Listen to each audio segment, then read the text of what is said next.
Bueno, y continuamos con nuestra serie a la luz de su palabra que unifica eh, libros del Antiguo Testamento con libros del Nuevo Testamento. Y como les decía, pues lo he dicho en episodios anteriores, eh, por si acaso siempre hay alguien que escucha un episodio por primera vez, el, esto lo que busca en cierta forma es mostrar y defender además, porque eso es doctrina, y lo que defiende lo contrario pues se considera herejía. Eso creo que fue el marcionismo, que es hablar de que el Dios del Antiguo Testamento era un Dios diferente al del Nuevo y cosas así. Dios es el mismo ayer, hoy y lo será siempre.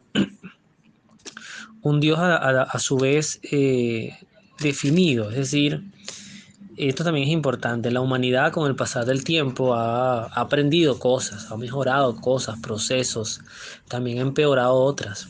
Pero uno de los logros más importantes es justamente quizás los podemos ver en la ciencia, en la salud, en la medicina. El promedio de vida de un ser humano hoy obviamente es mucho mayor, mucho más prolongado eh, que lo que quizás lo fue en los tiempos de Jesús o un poco más cercano acá, donde ya una persona de mi edad era una persona que podía estar en riesgo de muerte por cualquier tipo de enfermedad. Las personas rara vez morían de viejas. Y más si recordamos en la Edad Media, pues aquella peste negra que mató prácticamente 2/3 de la población de Europa, pues nos habla efectivamente de los frágiles que somos y de la importancia de contar con procesos de salud, medicina que logren, bueno, cuidar nuestras vidas. La humanidad ha aprendido, pero Dios no. O sea, Dios no tiene que aprender. Dios no es que aprenda con la historia del hombre. Y lo que antes decía que no era pecado, que era pecado, ahora no lo es porque Dios aprendió o entendió que las cosas no eran así. Eso le resta mucho sentido y mucha lógica al alabar, adorar a un Dios en sí mismo. La palabra Dios es un todopoderoso.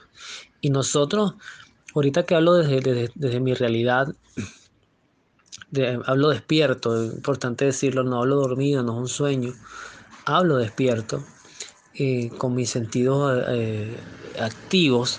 Y es interesante que pese a tanto racionalismo y tanta lógica y tanta evolución y crecimiento de muchas cosas que explican procesos y leyes naturales, todavía defendamos y con pasión la existencia de un Dios.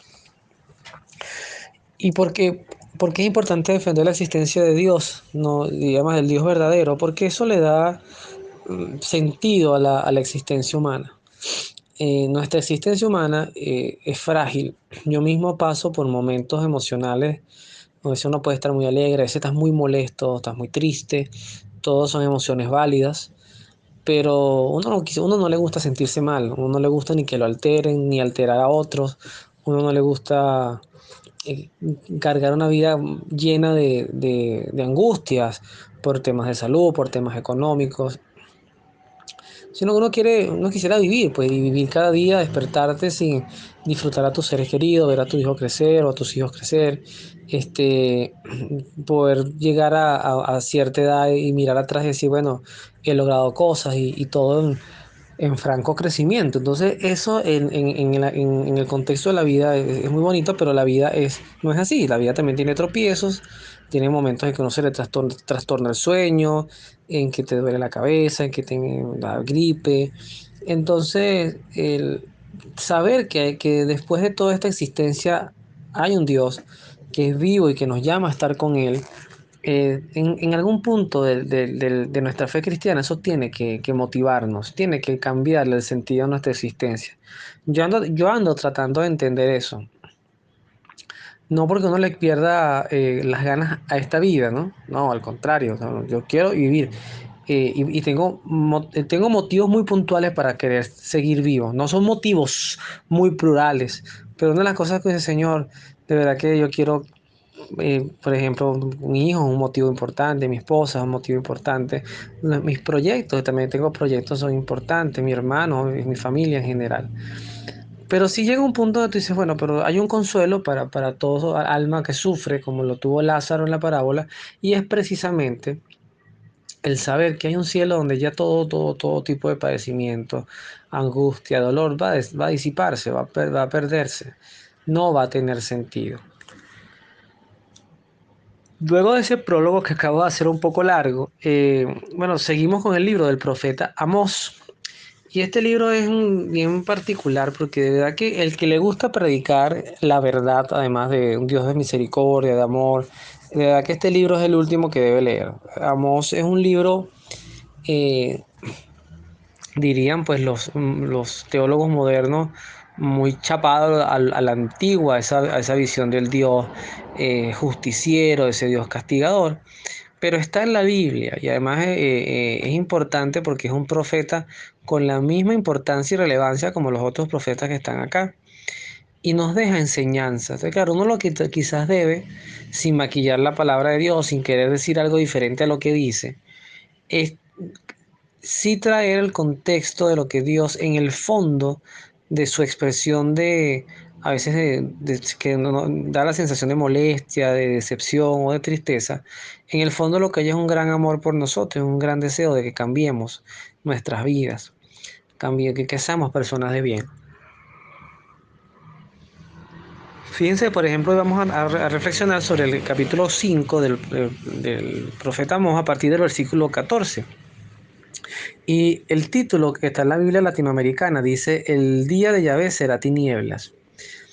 Por eso le digo que es un libro complejo, porque hablar de que la presencia de Dios, más que dar luz, da oscuridad, o va a ser un momento de oscuridad, ya de por sí es muy disonante. Jesucristo se definía sal y luz del mundo, camino, verdad y vida. O sea, que mientras Él estuviera por el mundo, pues los ciegos verían, los sordos oirían. Entonces, que te consigas un Dios que te dice, o que te diga en mi vida, o sea, cuando me toque a mí, lo que vas a conocer son las tinieblas, es un título que te sugiere eso, ya te pone como caramba, prefiero leerme otra cosa, ¿no? Pero vamos a tratar de hacer el seguimiento de la lectura y le pedimos al Espíritu Santo a todos, a quienes escuchan, y en mi caso que me toca hacer, pues dirigir un poquito el momento, también que nos ilumine para transmitir su verdad y todo inspirado, por supuesto, de lo que la iglesia nos enseña y nos transmite como esposa y como maestra y como custodia también de la palabra de Dios. Fíjense cómo comienza el versículo 14. Busquen el bien y no el mal, si quieren vivir, para que así Yahvé esté con ustedes, como de continuo repiten. Aborrezcan el mal y amen el bien. Impongan la justicia en sus tribunales, y quizás Yahvé, Saboat, se apiade del resto de José. Ahí estamos hablando de las tribus de Israel, ¿ok? Pero qué importante esa introducción. Es muy sencilla. Quizás la pregunta de fondo es ¿qué es el bien? Porque, por ejemplo, bien no es bienestar, porque el corrupto que roba busca su propio bienestar y pudiera decir en aras de mi familia, en aras de lo que yo me merezco, pues mira, si no me lo robo yo, se lo roba otro. Y cada quien puede argumentar según la carta de pecados que tenga por qué hace las cosas y justificarlo desde el bienestar. El bien es lo correcto. Es una de las cosas bien interesantes de tener esta relación con Dios, un Dios vivo, es que a mí me gusta la figura de un Dios correcto, no un Dios que se ríe mucho, que además en la Biblia en ninguna parte aparece un Dios que se ría mucho. Yo siempre digo que seguramente puedo estar equivocado, pero yo no recuerdo un versículo de la Biblia que diga y Jesús se rió mucho o rió a carcajadas. El momento quizás más alegre que vemos de Jesús es cuando Él dice, deja que los niños vengan a mí, no se los impidan porque de ellos es el reino de los cielos. Y los niños generalmente no se acercan a personas que les inspira miedo. Entonces Jesús en ese momento yo sí me lo imagino alegre. Pero todo lo demás de Jesús es un andar muy sobrio, o sea, muy serio, muy recto, muy preciso.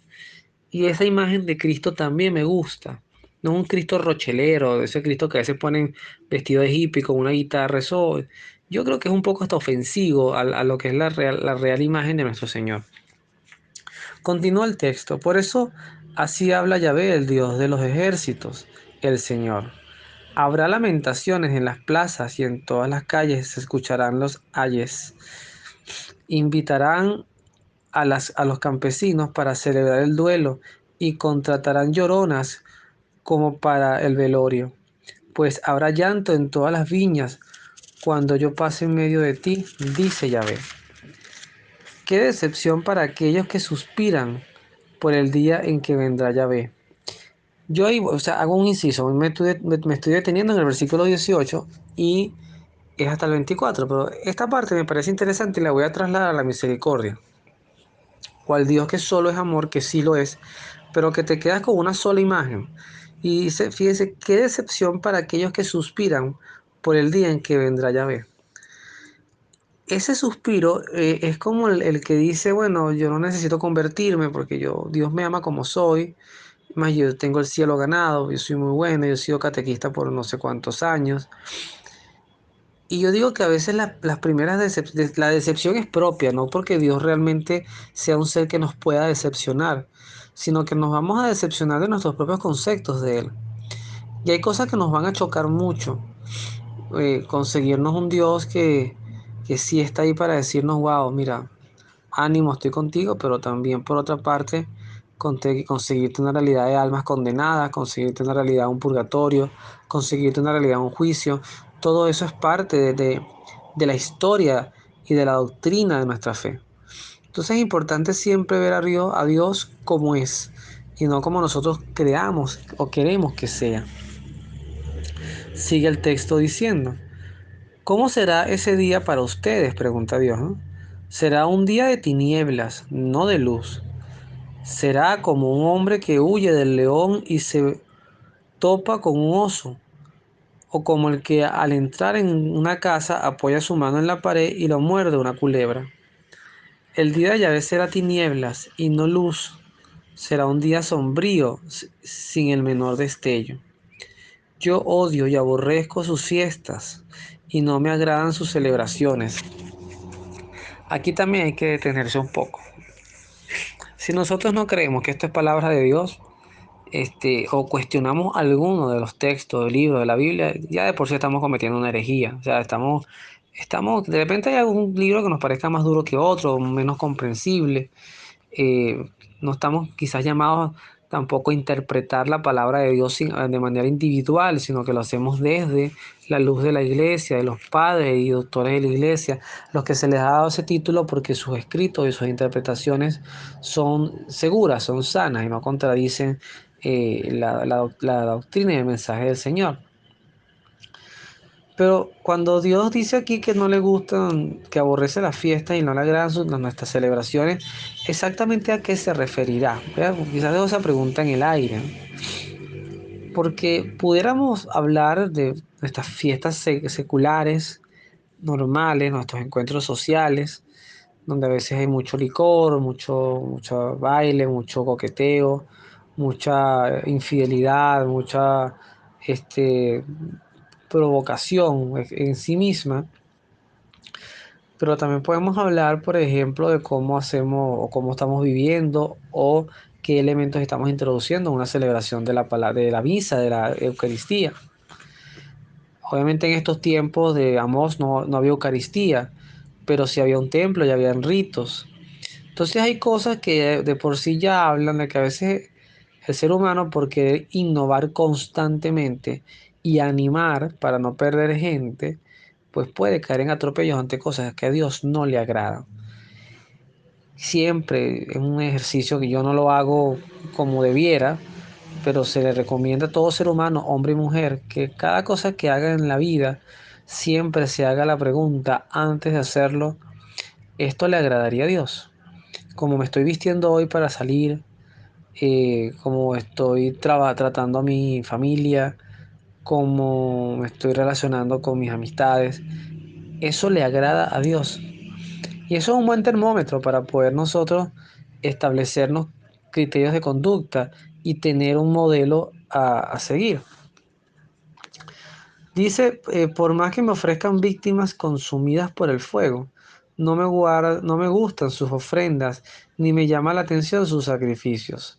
Váyanse lejos con su barullo y sus cantos, que ya no quiero escuchar la música de sus arpas. Quiero que la justicia sea tan corriente como el agua, y que la honradez crezca como un torrente inagotable. Palabra de Dios, te alabamos, Señor. Ahí cierro, Amós, en esta reflexión de hoy. porque además creo que el cierre explica todo, o sea, la conclusión del texto resumen todo. Nos quedamos con el Dios del rito, con el Dios de las celebraciones, con el Dios de las tradiciones, pero realmente no somos, quizás el llamado de Dios es a mirar cómo está nuestra honradez, cómo está nuestro ejercicio de ser justos, de ser empáticos, de ser cercanos. Eso posiblemente lo veo complicado, lo veo complejo. Eh, si no se entiende así. O sea, Dios no es, y por eso aquí la importancia de entender que Dios es un ser vivo. O sea, Dios no es un animalito que no tiene inteligencia o una energía bueno, y no padece, no siente y no discierne. Dios es Dios, o sea, Dios es la plenitud en sabiduría, en inteligencia, en entendimiento, en voluntad. Dios es pleno. Entonces, primero uno no busca engañar a Dios. Caín quiso engañar a Dios. Y y Adán y Eva quisieron justificar su acción argumentando con Dios. Pero Dios lo sabe todo. Entonces, en realidad, yo creo que siempre la mirada hacia Dios es la mirada del pecador, de decir, Señor, perdóname porque de verdad esto lo hice mal, esto no debí hacerlo así, no debí reaccionar así, ayúdame a mejorar mi conducta, mis pensamientos, mi cobardía para no ser una persona que cometa constantemente omisiones que además ofendan el concepto del servicio cristiano. Es por eso que ese texto lo uno a el Evangelio de San Mateo, que puse aquí capítulo 6, déjenme ver si no me equivoqué, en el versículo 31 al 34. Sí, correcto. Que dice así: no anden tan preocupados ni digan, ¿tendremos alimentos? ¿O qué beberemos? ¿O tendremos ropas para vestirnos? Los que conocen a Dios se afanan, los que no conocen a Dios se afanan por estas cosas, pero el Padre del cielo, Padre de ustedes, sabe que necesitan todo eso. Por lo tanto, busquen primero el reino de Dios y la justicia de Dios, y se le darán también todas estas cosas. No se preocupen por el día del mañana, pues el mañana se preocupará por sí mismo. A cada día le bastan sus problemas. Palabra del Señor, gloria a ti, Señor Jesús. Dios nos... esta parte que hay que leerla con mucho cuidado para no caer en un espiritualismo absoluto, ¿no? O sea, como que bueno, Dios me va a dar todo, yo no me ocupo de nada, mi ropa se puede estar rompiendo, los zapatos no tienen suela, pero no importa porque Dios provee. Y en cierta forma tampoco se trata de esto.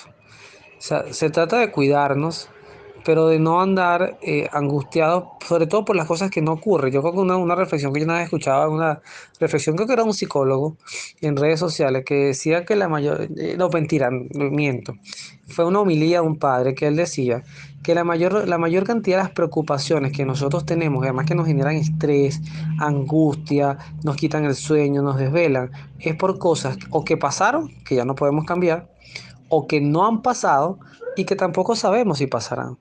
Entonces, cuando tú ves tu presente, yo ahorita que estoy aquí haciendo esta grabación, estoy en mi casa, con mi familia, con mi esposa, mi hijo, tengo un trabajo, vengo de una jornada de trabajo, dura, pero una jornada de trabajo, eh, no tengo ningún padecimiento de dolor ahorita, Eh, entonces tú dices, bueno, ¿por qué no ser agradecido por mi presente? Ah, pero que mañana me puede dar no sé qué cosa, sí puede pasar, pero eso no ha llegado. Y es un poco lo que nos invita a Dios, se busca en el reino de Dios y su justicia es buscar hacer el bien, por eso lo uno con lo que decíamos, buscar la honradez, buscar ser personas de bien, buscar ser, como les decía con esa pregunta, siempre analizar esto que voy a hacer le agradaría a Dios. Esto sería para Dios una imagen de su voluntad. Y si la respuesta es no, ahí vendríamos nosotros a hacernos otra pregunta ya nosotros mismos. Aún así, aunque sé que eso me va a dar mucho placer, mucho gusto, porque me quiero dar ese gusto, aún así soy capaz de renunciar a eso por Dios, para no caer en excesos, en vulgaridades o en lo que sea. Son preguntas siempre que van a estar de la mano en el ejercicio de la vida cristiana. Amós nos enseña principalmente que hay un Dios muy correcto. Hay un Dios que no se engaña con tonterías. No se le coloca una campanita en el cuello y él está feliz escuchando su campanita y dando vueltas, como si fuera un perrito buscándose la cola entretenido, mientras nosotros, después de que lo entretuvimos con una fiesta, con una ofrenda, pues seguimos con nuestra vida loca.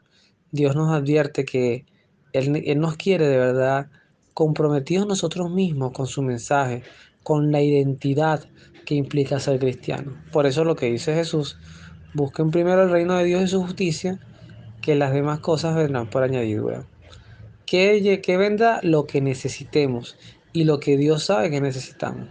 A veces nos agobia eh, querer mejorar en el trabajo, o con un mejor trabajo, o mejorar las cosas en el trabajo, o mejorar la relación, o mejorar mi situación con los vecinos, lo que sea, pero esos son elementos que están allí, que son trabajables, pero que al final lo que a nosotros nos define y nos va a permitir vivir con paz, con la conciencia tranquila, es eso: acostarte en tu cama y decir, bueno, hoy no robé, hoy no le hice daño a nadie, hoy hice mi deber, sí, tengo que corregir esto, este temperamento, esta respuesta que di, lo que sea, pero avanzar.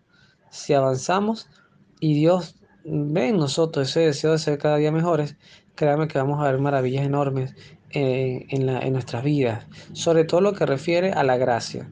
No serán riquezas, no serán lujos, no será ni siquiera la garantía de la salud, pero sí un alma que vive en gracia de Dios, que pueda tener una vida sacramental, va a tener una percepción además, inclusive tendrá capacidad de ofrecer su propio dolor por las personas que ama. Así que bueno, a seguir adelante y amar mucho a nuestro Señor. Que Dios les bendiga, nos vemos en la oración.